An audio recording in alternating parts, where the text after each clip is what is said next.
Welcome to this episode of the Cozy Cove Storyhouse. Our last episode covered the fall of France, leaving off with England standing alone against Nazi Germany. Today, we'll be looking into Operation Sea Lion and the crucial Battle of Britain.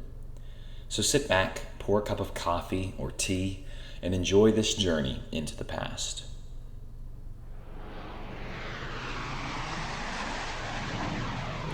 As the spring of 1940 bled into the summer, the British people faced what seemed to many a hopeless fight. So far, Hitler's forces had run unchecked throughout Europe, and the narrow English Channel was all that was slowing him down. With their enemies melting before them, Germany's confidence had never been higher.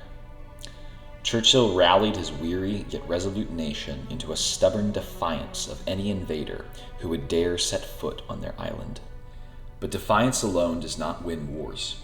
While the miracle of saving their army at Dunkirk had sent a buzz of renewed hope throughout the country, they were very much still in the woods. As the French put pen to paper for their armistice on June 22nd, German High Command was now free to set its attention solely on Britain, planning their knockout blow to their final adversary. The importance of their next move was lost on no one, as they knew if they could force Britain to its knees, their victory would be secure and their supremacy unchallenged. With this pressure upon them, Nazi generals began to draw up plans intending to deliver total victory to their expectant nation. What they conceived was known as Operation Sea Lion, the grand scheme of putting German boots on British soil.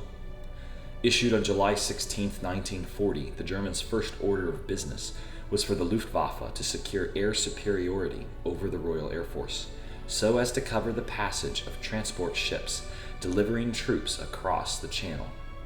After nearly a month of preparations, on August 13th, the directive was issued from Hermann Göring, the chief of the Luftwaffe, to execute a swift and lethal strike on several RAF bases and radar stations.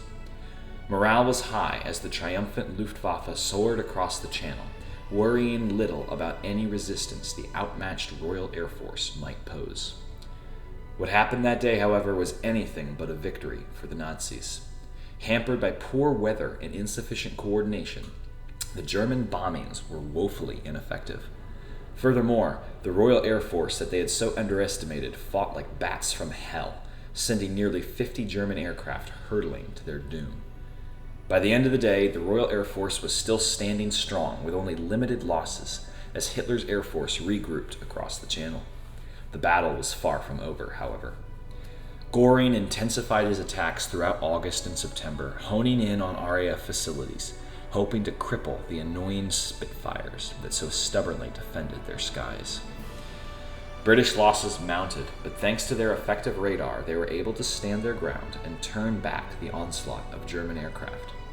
Despite all their valor, however, they were stuck in a war of attrition that they simply could not win. They needed to strike back and hit home. On August 25th, a squadron of Royal Air Force bombers covertly flew under the cover of darkness deep into the heart of Europe. As they approached Berlin, the bombs they dropped dealt an incalculable psychological blow to the German people, who had been convinced that they were perfectly safe. Their sense of invincibility was shattered, along with Hitler's air of dominance. The German Chancellor was enraged and immediately ordered the Luftwaffe to shift their focus from British airfields to London proper. While this emotionally charged decision would wreak havoc upon the brave city and disrupt and destroy thousands of lives, it ultimately was what doomed Operation Sea Lion.